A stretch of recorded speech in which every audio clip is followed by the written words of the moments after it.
ഇതുവരെയുള്ള കളിയൊന്നും ഇനി ഇവിടെ പറ്റില്ല. നാളെ തമ്പുരാന്റെ കെട്ടിലമ്മയാകാനുള്ള കുട്ടിയാണേ. അഹങ്കാരികൾ, പ്രായമറിയാതെ മതിച്ചു നടക്കുന്നു.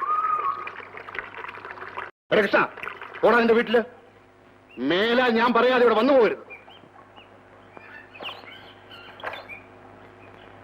എന്താടി നോക്കി നിൽക്കുന്നത്? കയറി വാടി.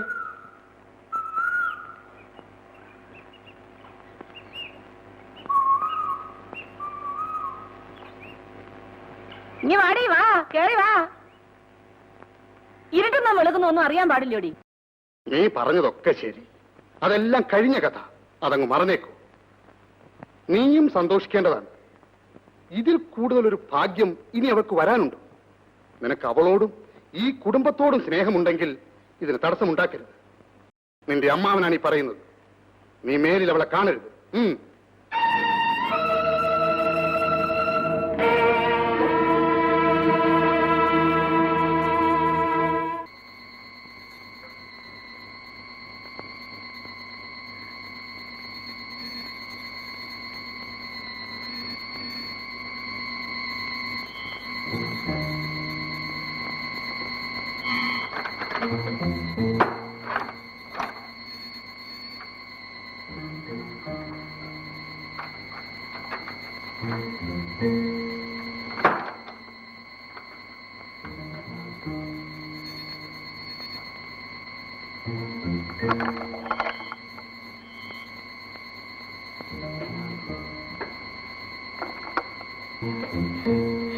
കുമാർ, കുമാർ, കുമാർ, കുമാർ, എണീറ്റ് വരൂ.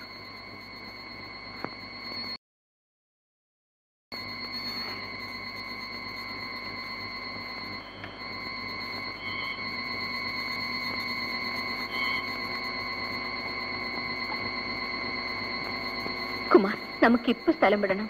എവിടേക്ക്? ഈ നാട് വിട്ട് എവിടേക്കെങ്കിലും. നമുക്ക് കൂലിവേല ചെയ്തായാലും ജീവിക്കാം. പോകാൻ പണം? ഞാൻ എന്റെ ആഭരണങ്ങൾ എടുത്തിട്ടുണ്ട്. മടിച്ചു നിൽക്കാതെ വരൂ, പോ. റെയിൽവേ സ്റ്റേഷനിൽ വെച്ച് തന്നെ തമ്പുരാന്റെ ആൾക്കാരും പോലീസുകാരും ഞങ്ങളെ പിടികൂടി. അവർ എന്നെ വിട്ടയച്ചു. എന്റെ കുമാരനെ അവർ കസ്റ്റഡിയിലെടുത്തു. കൃഷ്ണകുമാറിനോട് നിനക്ക് സ്നേഹമുണ്ടെങ്കിൽ നീ തമ്പുരാനുമായുള്ള വിവാഹത്തിന് സമ്മതിക്കണം. എടി പെണ്ണേ, ഈ കല്യാണം ഒന്ന് നടന്നു കഴിഞ്ഞാൽ നിന്റെ അച്ഛന്റെ എന്റെ സ്ഥിതി എന്താ? നാട്ടുകാരുടെ മുൻപ് ഞങ്ങൾ ആരാ? സമ്മതിക്കും മോളെ, സമ്മതിക്കും. നിന്റെ കുമാരന്റെ ജീവനെങ്കിലും രക്ഷപ്പെടട്ടെ. എനിക്ക് വേറെ ആരുമില്ല.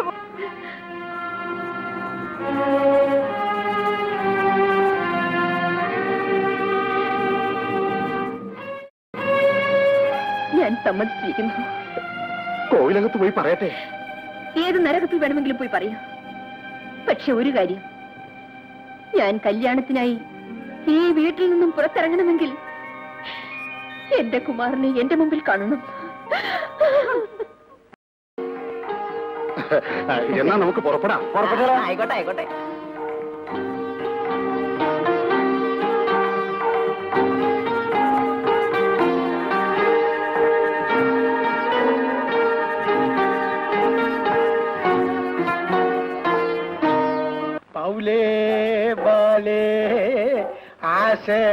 ആശയന്തയിത്തേ മൗലേ. വിഡ്ഢികൾ, ഭർത്താവും ഭാര്യയും പ്രഥമ രാത്രിയിൽ കിടക്കമുറിയിലേക്ക് വരുമ്പോ കഥ കളിക്കണമെന്നുള്ള കാര്യവും മറന്നു.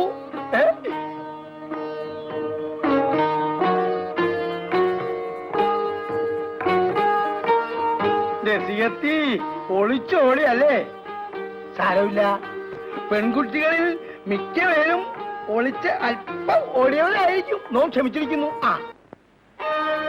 ഇല്ല തിരുമേനി, ക്ഷമിക്കണം.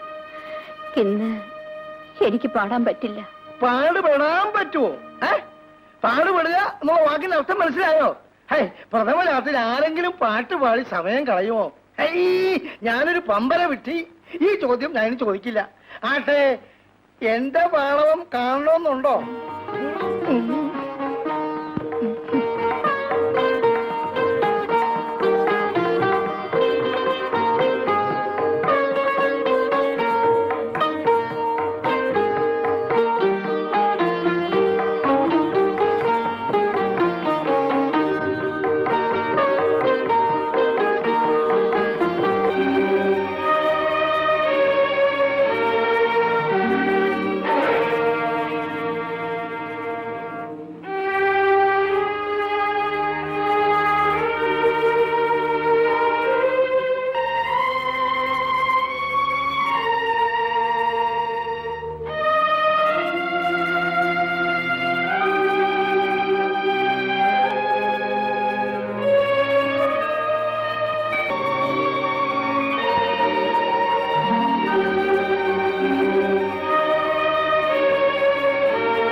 തമ്പുരാട്ടി, കൃഷ്ണകുമാർ കിഴക്കെ പറമ്പിലെ മാവിൽ കെട്ടിത്തൂങ്ങി ആത്മഹത്യ ചെയ്തു.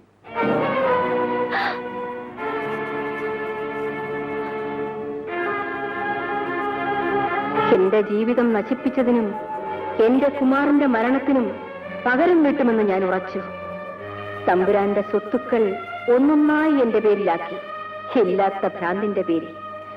തമ്പുരാനെ ഒരു തടവുകാരനാക്കിയപ്പോൾ എന്റെ മനസ്സ് ക്രൂരമായ ഒരാനന്ദം അനുഭവിച്ചു.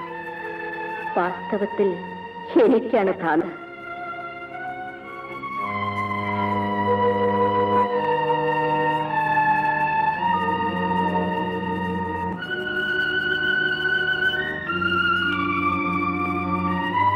പകയും നൈരാശ്യങ്ങളും ഏകാന്തതയും എന്നെ ഒരു ഭ്രാന്തിയാക്കി മാറ്റി. ഗോപനോടുള്ള എന്റെ പെരുമാറ്റം പോലും അതിന്റെ തെളിവാണ്.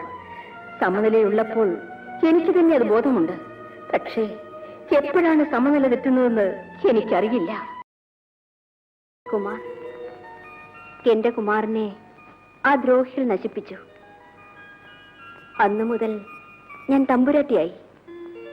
ഞാൻ ഭരിച്ചു തുടങ്ങി. എന്റെ ഭർത്താവിനെ പോലും ഭരിക്കുന്നത് ഞാനാണിന്ന്. ഭ്രാന്തനായ ആ മനുഷ്യൻ ബംഗ്ലാവിലെ മുകളിലത്തെ ഒരു മുറിയിൽ കഴിയുന്നുണ്ട്. അസ്തമനമായി. ഉദയമാണ് എന്നാണ് എനിക്ക് തോന്നുന്നത്. എന്താ, പോകാൻ ധൃതിയായോ? പോകാം. എന്തിനാ ഉറുപ്പേ എന്നെ ഈ കൊല്ലാക്കൊല ചെയ്യുന്നത്? എനിക്ക് യാതൊരു അസുഖമില്ല എന്നിപ്പോ തിരുമേനി പറഞ്ഞാ മതിയോ? ഭാര്യ പറയുന്നു ഭർത്താവിന് എന്തോ കുറവുണ്ടെന്ന്. അതായത് ബുദ്ധിക്ക് മന്ദതയുണ്ടെന്ന് മറ്റുള്ളവർ വിശ്വസിക്കുന്നു. അതിപ്പോ എങ്ങനെയാ മറ്റുള്ളവരെ ബോധ്യപ്പെടുത്തുന്നത്? ഒരു വഴിയുമില്ല.